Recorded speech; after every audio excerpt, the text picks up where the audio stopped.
जानना चाहिए। तो हमने लास्ट क्लास में स्लोप को जहां तक छोड़ा था उसके आगे चलते हैं।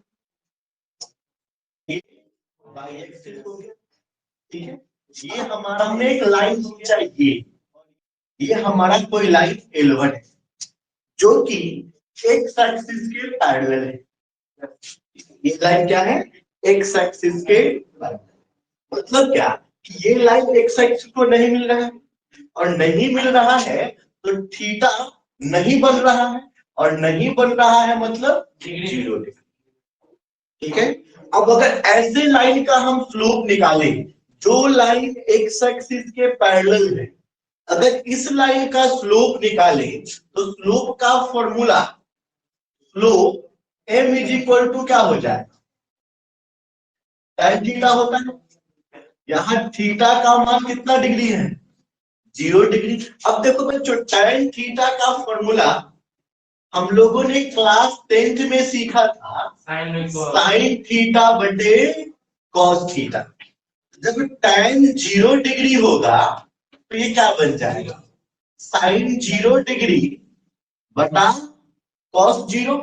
साइन 0 0, कॉस 0 तो 0 बटा 1 कितना हो गया? ठीक है। यानी वो ऐसा कोई भी लाइन जो एक्स एक्सिस के पैरेलल होगा उसका स्लोप कितना हो जाएगा? 0 डिग्री। इसे हम एज अ थ्योरम याद रखेंगे, as a note, as a formula याद रखेंगे। नेक्स्ट जब क्वेश्चन बनाओगे तो अप्लाई करेंगे। जैसे ही कह दे हमको क्वेश्चन में the line is parallel to x axis, तो मुझे क्या समझ लेना है कि उसका स्लोप कितना होगा? 0 होगा। कब स्लोप 0 समझना है? जब क्वेश्चन में ये कहेगा the line is parallel to x axis. लिख लीजिए note number 1, the slope of a line m is equal to 0. The slope of a line m, the slope of a line m is equal to 0 if it is parallel to x axis. If it is parallel to x axis. अच्छा बच्चों, इसी word को देखो, x axis के parallel, इसलिए parallel था क्योंकि x axis को मीट नहीं करता। तो दूसरी भाषा में आप ये भी कह सकते हो ये वाई एक्सिस पे कितना डिग्री का एंगल बना रहा है? 90 डिग्री का। तो इसी हम लोग नोट को ऐसे भी लिख सकते हैं कि the slope of a line is 0 when it is perpendicular to y axis. ठीक है। The slope of a straight line is 0, the slope of a straight line is 0 when it is perpendicular to y-axis. When it is perpendicular to y-axis. किसी को दिक्कत यहां तक? अब जो straight line है, ये स्ट्रेट लाइन मान लो कि एक्स एक्सिस के पैरेलल नहीं होंगे, y के पैरेलल हो सकते, और x पे क्या बनाता? 90 डिग्री बनाता। अगर कोई लाइन एक्स एक्सिस पे परपेंडिकुलर है तब उसका स्लोप क्या होगा? तो स्लोप का फॉर्मूला क्या होगा? m is equal to tan theta. Perpendicular है तो tan 90, tan 90 का मतलब sin 90 बटा cos 90, sin 90 1, cos 90 0, और 1 बटा 0 को क्या बोलेंगे? अनडिफाइंड। नॉट डिफाइंड यानी कि अनडिफाइंड। तो note number secondly, the slope of a line, the slope of a line is undefined, the slope of a line is undefined when it is perpendicular to x axis. क्या अभी जो आपने slope देखा है उसमें straight line या तो x axis के साथ परपेंडिकुलर था या तो वाई के साथ। अगर एक्स के साथ परपेंडिकुलर है मतलब वाई के पैरेलल, और वाई के साथ परपेंडिकुलर मतलब एक्स के द्वारा। लेकिन तब क्या होगा जब दो स्ट्रेट लाइन आपस में पैरेलल हो जाए, जैसे ये दोनों स्ट्रेट लाइन L1 L2, अगर ये दोनों स्ट्रेट लाइन पैरेलल है, इस L1 पैरेलल L2, तब आप इसके स्लोप के बारे में क्या कह सकते हो। ये जरूरी नहीं है कि इसका ग्राफ इधर से ही आए, ग्राफ इधर से भी आ सकता है। कोई भी दो ऐसा लाइन हो सकता है L1 L2 जो आपस में क्या है, पैरेलल है, तब इसका स्लोप क्या, समझे इस बात को। तो स्लोप निकालने के लिए जो आपका फॉर्मूला था m is equal to tan theta, इस फॉर्मूला का यूज कब करना था, जब स्ट्रेट लाइन एक्स एक्सिस के साथ एंगल बनाए, और एंगल बनाने के लिए जरूरी है स्ट्रेट लाइन एक्स एक्सिस पे मीट करे। तो देखिए ये रहा आपका स्ट्रेट लाइन, ये मिल गया एक्स एक्सिस पे, मान लो ये एंगल बना दिया थीटा, ठीक है। ये रहा दूसरा स्ट्रेट लाइन, ये भी एक्स एक्सिस पे मिल गया, मान लो ये भी एक्स एक्सिस के साथ कुछ एंगल बना दे, इसको थीटा 2 मान लेते हैं, इसको थीटा 1 मान लेते हैं। अब इन दोनों स्ट्रेट लाइन का स्लोप क्या होगा हम ये पता करें, ठीक है। तो जिसका थीटा 1 है इसके स्लोप को हम m1 लिखते हैं। जो L1 है ना, हम लोग L1 के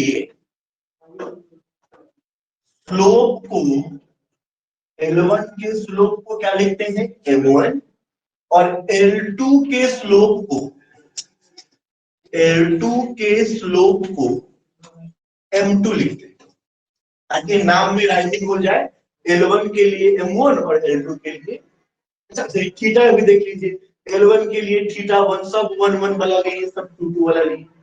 तो ऐसे में बच्चों जब इसमें आओ, जब पहले वाले स्ट्रेट लाइन का तुम स्लोप निकाल रहे हो, तो स्लोप इसका m1 है, और यहाँ पे थीटा 1 है, ठीक है। ये किसके लिए आ गया, पहले वाले स्ट्रेट लाइन के। अब दूसरे वाले स्ट्रेट लाइन के लिए आओगे, ये सेकेंड वाला स्ट्रेट लाइन, तो सेकेंड वाले स्ट्रेट लाइन के स्लोप को क्या लिखना चाह रहे हो आप, m2, m बराबर sin थीटा, और इसमें थीटा क्या बना है, थीटा। किसी को यहां पे दिक्कत, ये बात समझ में आया। हम लोग लाइन के स्लोप m को tan थीटा लिखते हैं ना, तो m को tan थीटा कब लिखते हैं, जब स्लोप को m कहेंगे तो तब tan थीटा होगा ना। इस समय क्या होगा, हमारा स्लोप होगा m और एंगल होगा थीटा। लेकिन अगर हम स्लोप को m1 मान ले, एंगल को थीटा 1 मान ले, तो स्लोप के जगह m1 और एंगल की जगह थीटा 1। ऐसे ही स्लोप को अगर m2 मान ले, एंगल को थीटा 2 मान ले, तो ये आ जाए।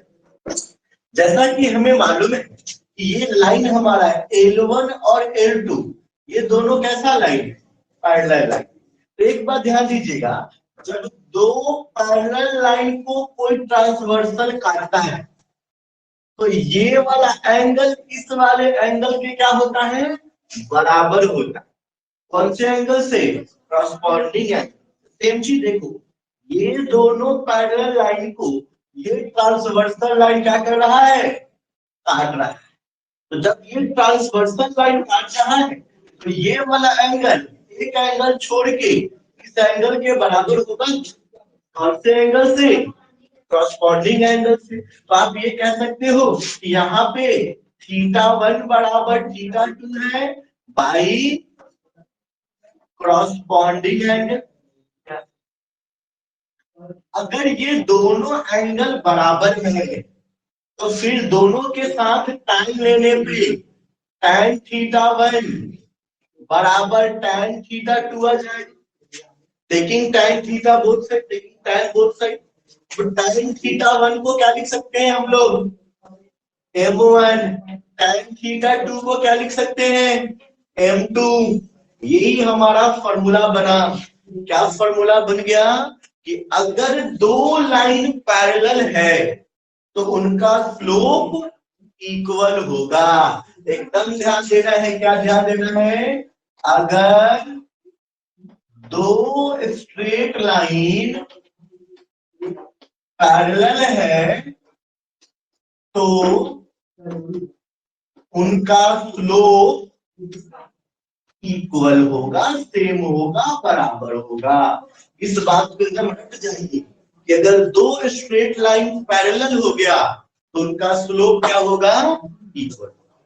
और जब हम लोग प्रूव करेंगे पैरेललोग्राम तो इसी चीज का यूज करेंगे। पैरेललोग्राम के लिए अपोजिट साइड पैरेलल प्रूव करेंगे ना, तो क्या दिखा देंगे कि दोनों का स्लोप बराबर है तो पैरेलल प्रूफ होगा।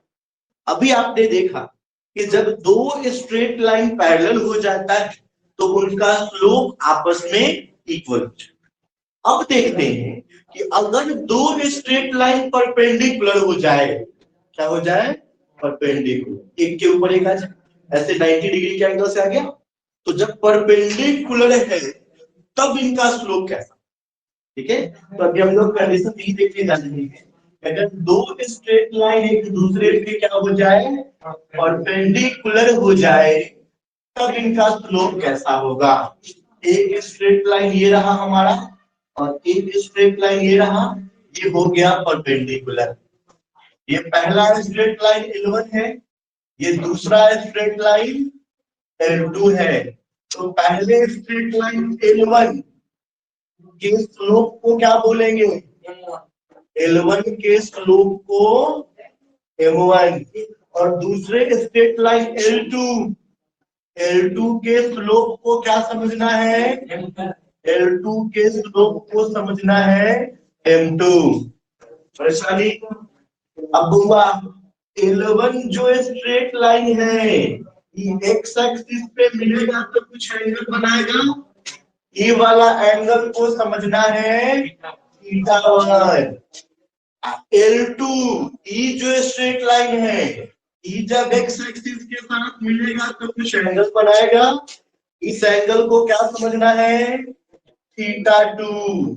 तो फिर वैसे ही आप जानते हो formula m is equal to tan theta, लेकिन जब m1 हो जाए, थीटा 1 हो जाए तो m1 बराबर tan थीटा 1 हो जाएगा। अभी आप एंगल पॉजिटिव नेगेटिव नहीं देख रहे हो, अभी आप निकाल रहे हो, जब बनाओगे तब पॉजिटिव नेगेटिव लेके बनाओ। ऐसे ही दूसरे में M2 इज इक्वल टू क्या हो जाएगा, tan थीटा 2 हो जाएगा। आसान बात है, किसी को दिक्कत नहीं है। अब बउआ एक चीज देख लो, अगर इस पॉइंट का नाम दे देता हूं मैं A, इस पॉइंट का नाम B, इस पॉइंट का नाम C, तो हमारा एंगल A कितने डिग्री का है, 90 डिग्री का है। इस वजह से ट्रायंगल ABC को क्या बोलोगे, राइट एंगल ट्रायंगल। अच्छा, अगर बउआ राइट एंगल ट्रायंगल है चाहे कौनो ट्रायंगल है तो एक सारा एंगल के जोड़ने के बाद कितना आएगा, 180 डिग्री। अब अगर थीटा 1 प्लस थीटा 2 करें तो 90 था, 180 में से 90 घटा दीजिएगा तो कितना, 90।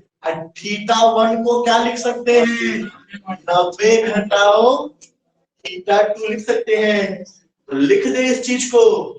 अच्छा, लेकिन एक चीज बच्चे यहाँ पे और ध्यान का रखना है ना, एक एंगल ए माहे बन रहा है, एक एंगल, ये दोनों अलग अलग माहे बन रहे हैं, ये दोनों में दिक्कत है, एक पॉजिटिव होगा दूसरा का नेगेटिव हो जाएगा। तो ये जो एंटी क्लॉकवाइज बन रहा है वो प्लस छोड़ दो, ये जो क्लॉकवाइज बन रहा है इसको नेगेटिव कर दो, तो इसमें M2 का मान कितना आ जाएगा, माइनस का tan थीटा। क्लियर, देखो तुम थीटा 1 को क्या लिख सकते हो, लिख दो, तो M1 बराबर tan 90 माइनस थीटा 2। याद करो क्लास 10वीं के formula, tan 90 degree minus theta cos theta. तो M1 बराबर हो गया cot थीटा 2 पहले का समीकरण। और ये अभी दोनों के गुना कर दे। क्यों गुना करेंगे? क्योंकि देखो sin थीटा होता है P बटा B, cot थीटा होता है B बटा P। तो जब गुना करेगा तो एक वो नीचे B से ऊपर भी कटेगा और नीचे B से ऊपर भी सब कट जाएगा ना। तो दोनों को गुना कर दे। तो गुना करेगा तो इन्हें M1 गुना M2 इधर का टूट गया। तो ये बन गया दूसरा फॉर्मूला कि अगर दो स्ट्रेट लाइन परपेंडिकुलर है, क्या रिजल्ट निकला हमारे पास? रिजल्ट निकला अगर दो स्ट्रेट लाइन परपेंडिकुलर है, अगर दो स्ट्रेट लाइन परपेंडिकुलर है तो उनके स्लोप का प्रोडक्ट -1 होगा।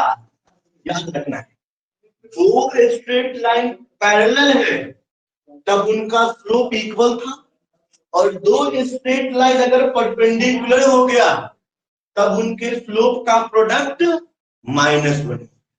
तो पहला याद रखिए, पहला चीज कि अगर आपको L1 को पैरेलल प्रूव करना है L2 के, क्या प्रूव करना है? L1 को L2 के पैरेलल प्रूव करना है तो आपको क्या करना होगा? दोनों के स्लोप को बराबर दिखा दीजिएगा तो पैरेलल प्रूव हो जाएगा। दूसरा बात क्या ध्यान रखिएगा कि अगर आपको ये प्रूव करना है कि L1 परपेंडिकुलर किस पे है? L2 पे है, तो इसके लिए क्या कर दीजिएगा? M1 M2 का प्रोडक्ट -1 दिखला दीजिएगा तो ये दोनों हो जाएगा परपेंडिकुलर। अच्छा बच्चों, पैरेलल लाइन का मतलब क्या था? एंगल नहीं बनना। यही चीज देखो, हमने यहां 3 पॉइंट लिया, पॉइंट ए, पॉइंट बी और पॉइंट सी। ये तीनों पॉइंट एक ही लाइन पे है, तो इसको क्या बोलिएगा? कोलिनियर। तो इसको कोलिनियर प्रूव करने के लिए भी यही करना होगा। क्या करना होगा कोलिनियर प्रूव करने के लिए? कि एंगल तो बना नहीं होगा, मतलब एंगल कै डिग्री का होगा? 0 डिग्री का। तो आप क्या दिखा दोगे? अगर स्लोप ऑफ ए बी बराबर स्लोप ऑफ बी सी चाहे स्लोप ऑफ ए सी, तो ये क्या हो जाएगा? Proof collinear. ठीक है, ये 3 बातों का ध्यान रखिएगा। पैरेलल प्रूफ करने के लिए क्या हो जाए तो स्लोप इक्वल दिखला दीजिए। अगर आपको परपेंडिकुलर प्रूफ करने के लिए कहा जाए तो स्लोप का प्रोडक्ट -1 दिखला दीजिए। कोलिनियर प्रूफ करना हो तो दो को लेके लाइन बनाएंगे, स्लोप इक्वल दिखलाएंगे। अब ये बात आपको पता होना चाहिए कि इन सारा क्वेश्चन में निकालना क्या है? तो निकालना तो स्लोप है। या तो तुम स्लोप को बराबर दिखा रहे हो, चाहे स्लोप का प्रोडक्ट -1 दिखा रहे हो, चाहे स्लोप बराबर दिखा रहे हो, निकालना तो तुमको हर हाल में क्या है? स्लोप ही है। तो स्लोप निकालने तुमको आना चाहिए। तो स्लोप निकालने का दुइये को फॉर्मूला है। एगो तो m बराबर tan थीटा और दूसर का m बराबर y2 माइनस y1 बटा। अब इनका यूज अलग अलग है। इसका यूज तब करिए जब एंगल दे, इसका यूज तब करिए जब दो पॉइंट। तकलीफ है, एक क्वेश्चन करते हैं हम लोग, फिर आगे चलते हैं। जो इन दोनों पॉइंट को ज्वाइन करने से बन रहा है, कोई ऐसा लाइन जो इन दोनों पॉइंट को ज्वाइन करने से बन रहा है, ऊ वाला लाइन, इन दोनों पॉइंट को ज्वाइन करने से जो लाइन बनेगा उसके पैरेलल होगा। वैसे भी यूक्लिड ने ये बात पहले कहा था कि अगर आपको एगो लाइन खींचना है तो कैगो पॉइंट मालूम होना चाहिए, 2 पॉइंट मालूम होना चाहिए। तो ये 2 पॉइंट मालूम है, यहां से एक लाइन खींचोगे, ये वाला लाइन इन दोनों पॉइंट से एक लाइन खींचोगे, उस वाले लाइन के पैरेलल है, आपको ही प्रूव करना।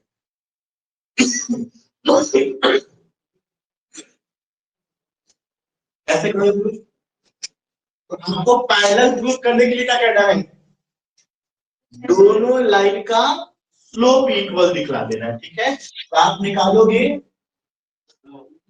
Slope of line joining 2 - 3 and -5, इसका स्लोप निकालो। तो इसके स्लोप के लिए आप 2 फॉर्मूला यूज कर सकते थे, या तो tan थीटा या तो y2 - y1 बटा x2 - x2। आप इसके स्लोप में कौन सा फॉर्मूला यूज करोगे, नीचे वाला। कर लेते हैं बच्चों, किसी एक को y1 x1 मान लो, एक को x2 मान लो। पहले वाला को x1 y1 का नाम दे देते हैं और दूसरे वाले को तो करता है y2, मतलब कितना 1 - y1 बटा x2 - x1, कितना आ गया ये 4 बटा -7। किसका स्लोप आ चुका है, इन दोनों पॉइंट्स को ज्वाइन करने से जो लाइन बनेगा उसका स्लोप आ चुका। अब इन दोनों पॉइंट को ज्वाइन करने से जो लाइन आएगा उसका स्लोप निकालेंगे। स्लोप ऑफ लाइन ज्वाइनिंग किसको किसको 7 - 1 एंड 0, इसके लिए कौन सा लगाओगे फॉर्मूला, tan थीटा या नीचे वाला, नीचे वाला है। क्यों नीचे वाला भाई, 2 पॉइंट दिया हुआ, तो y2 - y1 3 + 1 बटा 0,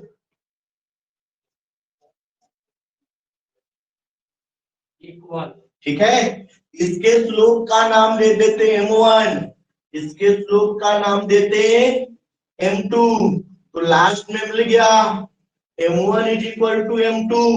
तो कह सकते हैं ना कि जो लाइन है वो क्या है, पैरेलल है, क्योंकि जब स्लोप इक्वल तो लाइन पैरेलल, जब लाइन पैरेलल तो स्लोप इक्वल।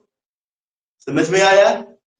इसी तरह से परपेंडिकुलर प्रूफ करना होता तो क्या करते, दोनों स्लोप को गुना करते और देखते कि दोनों को गुना करने से -1 आ रहा है या नहीं आ रहा है।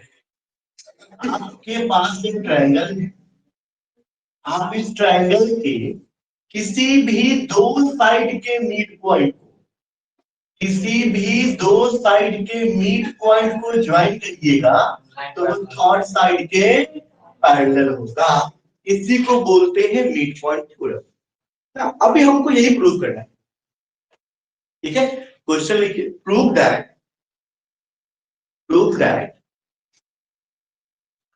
the line segment joining the line segment joining the midpoint of two sides, midpoint of two sides of a triangle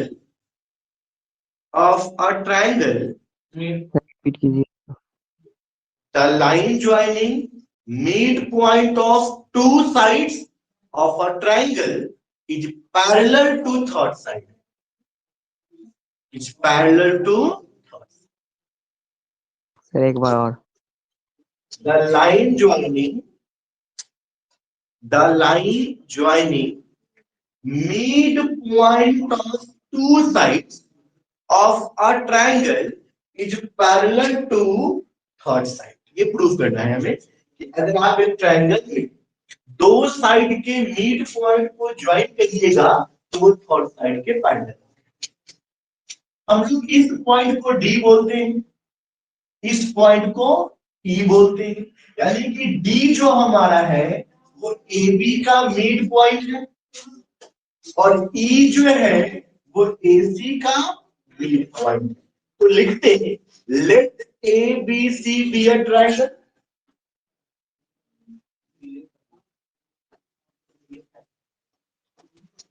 ABC को ट्रायंगल मान लिए, D is MP mid point of AB and E is MP यानी mid point of AC। ठीक है, D mid point हो गया किसका, AB का, और E मिड पॉइंट किसका हो गया, AC का। आने का नाम आगे देखते हैं। अब अपने लोग को प्रूव क्या करना है ऐसे में कि ये जो मिड पॉइंट को आपने ज्वाइन किया, जो लाइन बना DE इसके पैरेलल होगा BC के। काम के बाद बस यही ध्यान रखिए कि आपको DE को पैरेलल कर देना है। देखिए पैरेलल लाइन का कंडीशन दो अपने को पता है, अगर लाइन पैरेलल है स्लोप इक्वल होगा, लाइन परपेंडिकुलर स्लोप का प्रोडक्ट माइनस। अभी अपने को क्या प्रूव करना है, इनडायरेक्टली कहा जाए तो क्वेश्चन क्या कर रहा है, स्लोप इक्वल करने को, यानी हमको ये करना है भाई दो लाइन L1 L2 दोनों पैरेलल कब होता है, तो दो लाइन तब पैरेलल होता है, दो लाइन तब पैरेलल होगा जब उनका स्लोप इक्वल हो।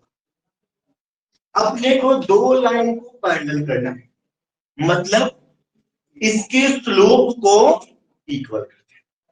अगर हम इसके स्लोप को इक्वल कर देंगे तो दोनों लाइन अपने आप पैरेलल हो जाएंगे। मतलब हमारा टारगेट क्या है, हमारा टारगेट ये है स्लोप ऑफ DE को बराबर कर देना किसके, स्लोप ऑफ। अब सोचना जरा सा, स्लोप निकालने का दो रास्ता, एक तो m बराबर tan थीटा था और दूसरा क्या था y2 माइनस y1 बटा x2 माइनस। इस ट्रायंगल में कोई एंगल का पता नहीं, और थीटा चाहिए था x एक्सिस वाला, मतलब m बराबर tan थीटा से थोड़ा मुश्किल काम है। तो अपने लोग को क्या प्रेफर करना चाहिए, दूसरा काम मीन्स y2 माइनस y1 बटा x2 माइनस x1 वाला काम। तो देखो हुआ ए वर्टेक्स है, वेक्टर कोऑर्डिनेट मान लो x1 y1, B vertex vector coordinate मान लो x2 y2, और सी के कोऑर्डिनेट मान ले x3।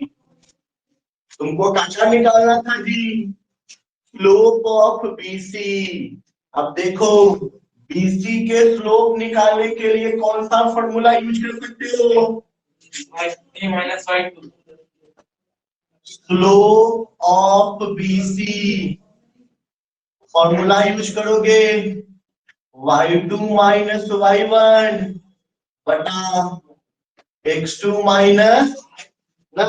अब तुमको अगर तुमको लगता है कि हम कंफ्यूज हो जाएंगे ई वाला कोऑर्डिनेट मानने से, तो ई वाला कोऑर्डिनेट मत मान, तो जे कोऑर्डिनेट मानने के मन है तो से मान, तो जे मानने के मन है वेक्टर कोऑर्डिनेट मानने का ए बी मान लो, तो वेक्टर मानने का मन है अल्फा बीटा मान ले, कोई दिक्कत नहीं है। वेक्टर कोऑर्डिनेट मानने के मन है एक्स वाई, चल एक्स से वाई मान ले, कोई दिक्कत नहीं। कोऑर्डिनेट तुमको जो मानना है तुम मान, ठीक है। अब अगर फॉर्मूला लगाए तो y2 BC का निकालना है, y माइनस बीटा BC का निकालना है, तो क्या बन जाएगा ये y माइनस बीटा बटा x माइनस अल्फा। ये तो आसान बात है, हुआ इसमें किसी को दिक्कत है। अब देखो, और BC वाला तो काम खत्म, अब किसका स्लोप निकालना होगा, DE का। तो स्लोप निकालने के लिए क्या मालूम होना चाहिए, D और E। दोनों मालूम होना चाहिए। देखो आसान चीज है, ये लाइन हमारा ए बी है ना, एक का मिड पॉइंट है डी। डी क्या है कर मिड पॉइंट। तो डी के कोऑर्डिनेट कैसे निकालोगे? डी का कोऑर्डिनेट कौन सा फॉर्मूला? Section formula. तो डी के कोऑर्डिनेट निकालने के लिए मिड पॉइंट है तो x बराबर x1 प्लस x2 बाई 2 और y बराबर y1 प्लस y2 बाई 2। यहाँ आ जाओ, a प्लस अल्फा बटा 2 हो जाएगा ये को, और दूसरा क्या हो जाएगा b प्लस बीटा बटा 2। वैसे ही इधर से निकाल लो हो जाएगा। तो तुमको d का कोऑर्डिनेट d कितना मिल चुका है? a प्लस अल्फा बटा 2 कॉमा b प्लस बीटा बटा 2 डी मिल चुका है। ई का कोऑर्डिनेट कितना मिल जाएगा? जोड़ a प्लस एक्स बटा 2 जोड़ b प्लस वाई बटा। अब देखो क्या तुम स्लोप ऑफ डी निकाल सकते हो? चलो निकालते हैं। Slope of DE formula y2 minus y1 b plus y by minus b plus alpha by 2 बटा x2 माइनस x1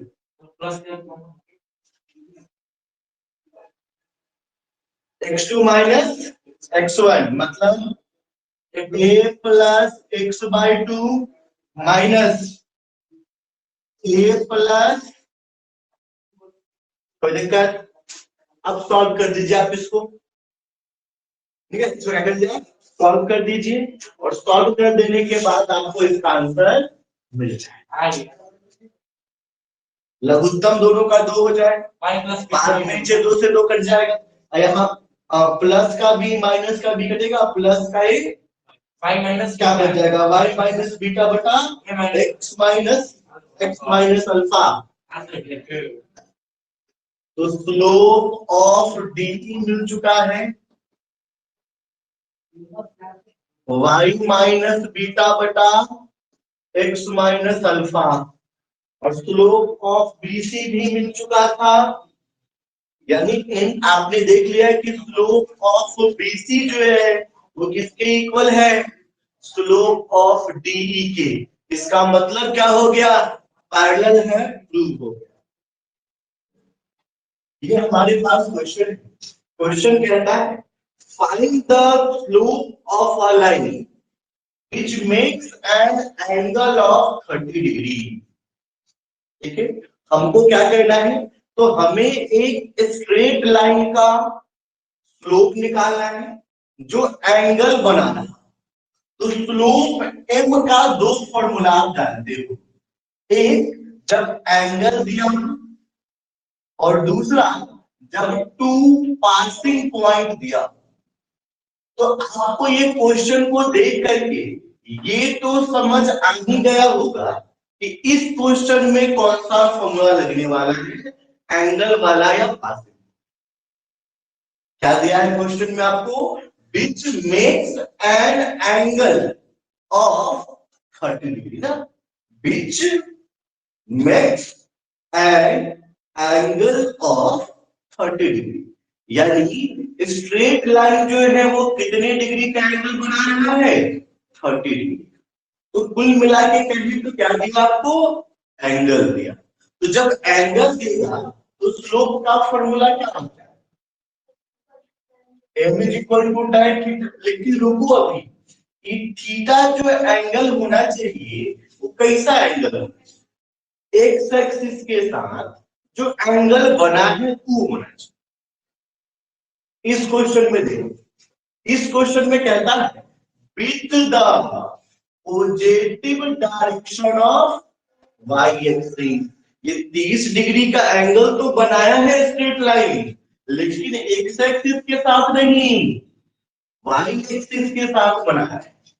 कौन से एक्सिस के साथ एंगल बनाया? वाई एक्सिस के साथ। कितने डिग्री का? 30 डिग्री का, वो भी पॉजिटिव डायरेक्शन में। अब बताओ बच्चा, वाई एक्सिस से अगर एंगल बनाना है पॉजिटिव डायरेक्शन में, तो ये वाला एंगल होगा या ये वाला होगा? Anti clock. देखो इसमें यहां से अगर वाई से शुरू कर रहे हो तो नीचे की तरफ जा रहे हो, तो क्लॉकवाइज हो रहा है, ये वाला एंगल हो रहा है क्लॉकवाइज। अच्छा, जब यहाँ वाई से शुरू कर रहे हो ना, ये ऐसे जाएगा, ये क्या हो रहा है? Anti clock. तो ये जो 30 डिग्री दिया हुआ है, यही वाला एंगल दिया हुआ है। ठीक है,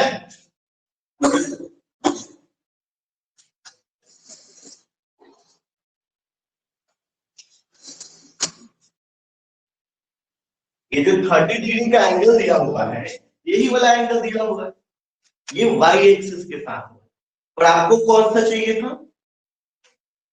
अब देखो बुआ, ये एक ट्रायंगल बना, ये ओरिजिन था तो 90, ई दिया हुआ है 30, तो ई कितने डिग्री का? लेकिन ये कौन डायरेक्शन में बन रहा है? 60 डिग्री जो बन रहा है, कौन डायरेक्शन है? क्लॉकवाइज। तो आपका slope m is equal to tan theta, theta कितना? -60। अब जो tan of -theta tan theta, और tan 60 डिग्री का वैल्यू -√3, यही हमारा आंसर। हमारे पास नेक्स्ट क्वेश्चन कहता है कि A B C are the vertices of a triangle. यानी हमारे पास एक ट्रायंगल है, जिस ट्रायंगल का नाम क्या लिखा है? ए बी और सी।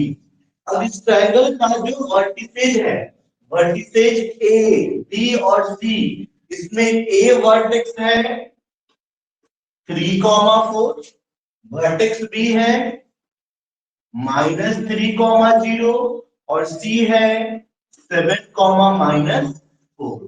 कहता है so that the line joining midpoint of AB, आपका ये लाइन AB, इसका कोई मिड पॉइंट है, मान लिया D है। ठीक है, आपको मालूम हो गया D is MP, mid point of AB। अगर बच्चों D AB का मिड पॉइंट है, तो D का कोऑर्डिनेट कैसे निकालोगे?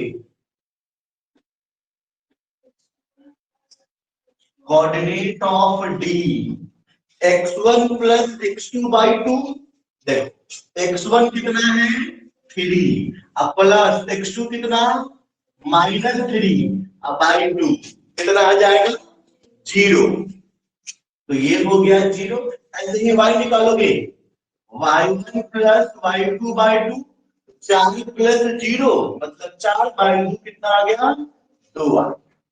इसी तरह से एंड AC, AC का भी कोई मिड पॉइंट है, मान लेते हैं E, लिख देते हैं यहां पे E is m dot P, बोले तो मिड पॉइंट ऑफ AC। तो कोऑर्डिनेट ऑफ E क्या हो जाएगा? एकदम बिल्कुल सेम प्रोसेस से निकालोगे, तो ये 3 और ये 7, 7 और 3 जोड़ दोगे 10, 10 बाई 2 5, 4 और -4 0। ठीक है, अब आपको क्या प्रूव कर देना था कि जब आप ए बी और AC के मिड पॉइंट को ज्वाइन करते हो, इनको ज्वाइन करते हो, तो ज्वाइन करने से एक लाइन बना। कौन सा लाइन? DE। ये पैरेलल किसके होगा? अब आप एक बात मुझे समझाओ बच्चों, DE BC के पैरेलल है, ऐसा कब कर सकते हैं? हाँ, जब डीई का स्लोप बीसी के स्लोप के बराबर हो जाए। अब देखो, तुमको निकालना है डीई का स्लोप, तुम निकाल रहे हो स्लोप ऑफ डीई। अब डीई का स्लोप निकालने के लिए जो फॉर्मूला है आपके पास, वो कौन सा फॉर्मूला है? m is equal to tan theta है, या y2 minus y1 upon x2 minus x1। इसका स्लोप निकालने के लिए कौन सा फॉर्मूला करते हैं? अब y2 minus 2 minus 0 upon 0 minus 5 कितना आ गया? 2 बाई माइनस 5 यानी कि माइनस 2 बाई। अच्छा, ये तो स्लोप आपने किसका निकाला है? डीई का। ऐसे ही किसका स्लोप निकाला? डीसी का। निकालते हैं स्लोप ऑफ बीसी। तो बी का कोऑर्डिनेट दिया था -3 0 और सी का कोऑर्डिनेट था 7 -4। फिर इसके लिए भी फॉर्मूला वही होगा, y2 माइनस y1 होगा। तो 7 नहीं -4 -0 बटा 7 प्लस हो जाएगा ये 3 -4/10 काट दोगे तो -2/5। दोनों का ही स्लोप आ गया इक्वल। तो ऐसे में आप क्या कह सकते हो? Hence DE parallel BC proved. तो एक चीज तो यहां से प्रूव हो गया कि पैरेलल टू बीसी है, यहां तक तो प्रूव हो गया। अब कहता है कि हाफ ऑफ इट, और यही जो डीई होगा ये किसकी होगा? डीई जो होगा वो बीसी का हाफ होगा। अब ये कैसे निकाल? तो इसका मतलब लेंथ से आप डीई की लंबाई निकाल सकते हो। पॉइंट डी से लेकर ई तक की दूरी, डिस्टेंस ऑफ डीई। कैसे निकालना है डिस्टेंस ऑफ डीई? तो हमारे पास फॉर्मूला है डिस्टेंस निकालने का। डिस्टेंस निकालने का फॉर्मूला क्या है? Root under plus y2 minus y1 का होल स्क्वायर। तो चलो, इसके लिए हमारे पास x2 माइनस x1, जब डी निकाल रहे हो तब x2 5 x1 0, तो 5 में से 0 गया 5, स्क्वायर करना 25। 2 में 0 में से 2 गया -2, स्क्वायर करोगे 4, कितना आ गया? √29। ऐसे ही निकालना है बीसी। बीसी में क्या करोगे? इसका कोऑर्डिनेट है 7 -4 3 और 0, माइनस कर दोगे तो कितना आ जाएगा? 4, और ये भी ना, यही आएगा नहीं, ये -3 पहले से -3 है तो ये प्लस हो जाएगा। पहले से कोऑर्डिनेट -3 है, ये कितना आएगा? 10। तो 10 आ गया, तो 10 का स्क्वायर 100 प्लस 4 का स्क्वायर 16, 116। अब 116 का रूट निकालोगे तो 2√29। अब इस 29 को तुम क्या लिख सकते हो? √29 को तुम क्या लिख सकते हो?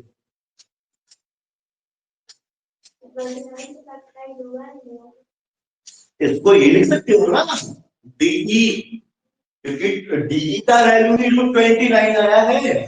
तो लिखो यहाँ पे BC is equal to 2DE, यानी DE is equal to half. देखो बच्चों, नेक्स्ट क्वेश्चन को देखते हैं। नेक्स्ट क्वेश्चन हमसे कह रहा है 3 पॉइंट्स, पॉइंट ए बी और सी, 3 पॉइंट, सबका कोऑर्डिनेट दिया है। ए का भी कोऑर्डिनेट दे दिया, बी का भी कोऑर्डिनेट दे दिया और सी का भी कोऑर्डिनेट दे दिया। 3 पॉइंट्स हमारे पास हैं और सारे पॉइंट का कोऑर्डिनेट दे दिया है। तो कहता है आर्क कोलिनियन, ये सारे के सारे पॉइंट जिनका कोऑर्डिनेट दिया है वो कैसे पॉइंट है? Collinear point. अब बच्चों आप एक बात मुझे बताओ, कोलिनियर पॉइंट से आप क्या समझते हो? जब सारा पॉइंट एक ही लाइन पे आ जाए तब ये कहलाएगा कोलिनियर। और जब ये कोलिनियर है तो हमने एक छोटा सा कंडीशन देखा।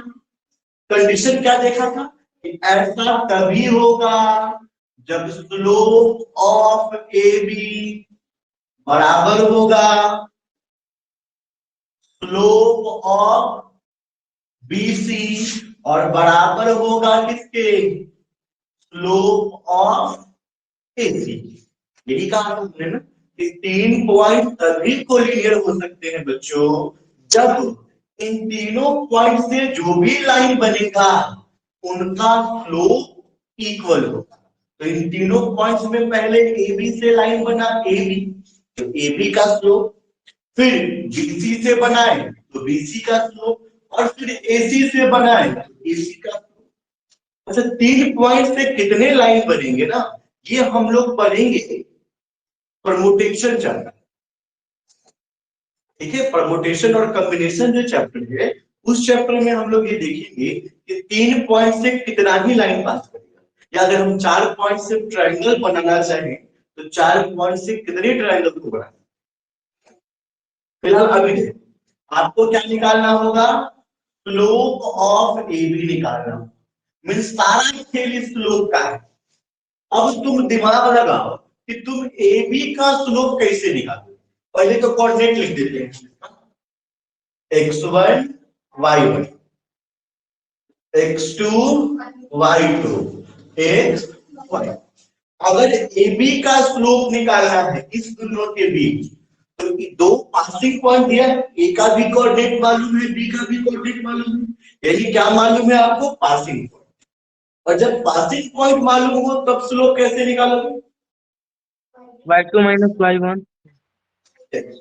AB के स्लोप में क्या आ जाएगा? y2 माइनस y1 बटा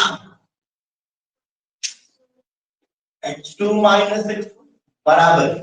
अब चलो BC, अब किसको देखना है? B से C को देखना है। इसमें भी B का कोऑर्डिनेट मालूम और C का कोऑर्डिनेट मालूम, स्लोप कैसे निकालोगे? यहां हो जाएगा y माइनस y2 बटा x माइनस x2 बराबर। अब देखो बच्चों, अब हम बात करते हैं किसका? AC का। A से लेके C का स्लोप निकालना है। E कैसे निकाल? y माइनस y1 बटा x माइनस। जहां तक आने में कोई परेशानी किसी को है आप में से तो बोल सकते हो। No sir. अब बाबा देखो, तुमको जो प्रूव करना है तो क्या करना है? x माइनस x1 चाहिए। खोजो कहां दिखाई दे रहा है x माइनस x1? लास्ट वाले में, मतलब इक्वेशन से मतलब आना है। अब क्या चाहिए तुमको? y2 माइनस y1 ई कहां दिखाई दे रहा है? खोजो फर्स्ट वाले में। तो हमको मतलब रखना है बस फर्स्ट से और लास्ट से, बीच वाला के काम नहीं है हमारे।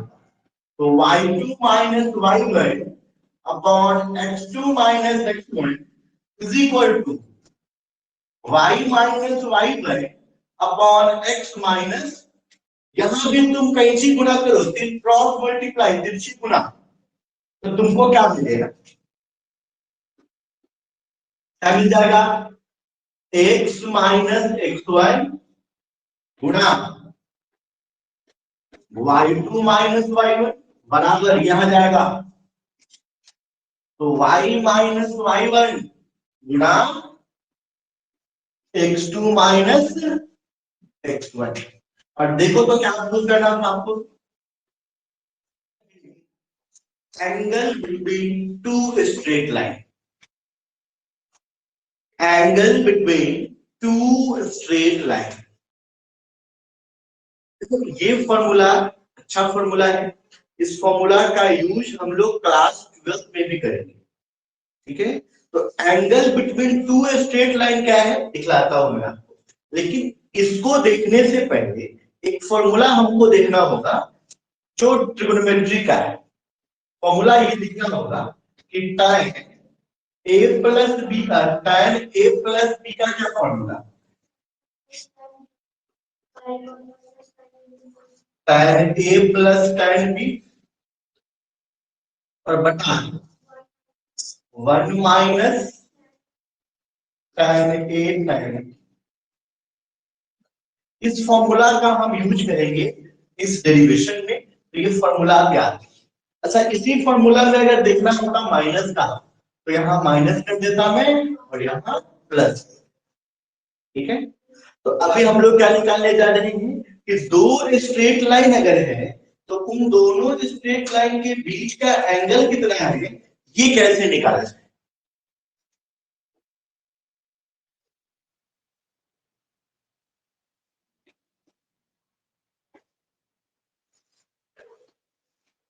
ये दो स्ट्रेट लाइन बना दिया, इन दोनों स्ट्रेट लाइन के बीच यहाँ पे मान लो कोई एंगल बन रहा है, थीटा मान लेता हूँ मैं इसको, और मुझे यही थीटा निकालना है।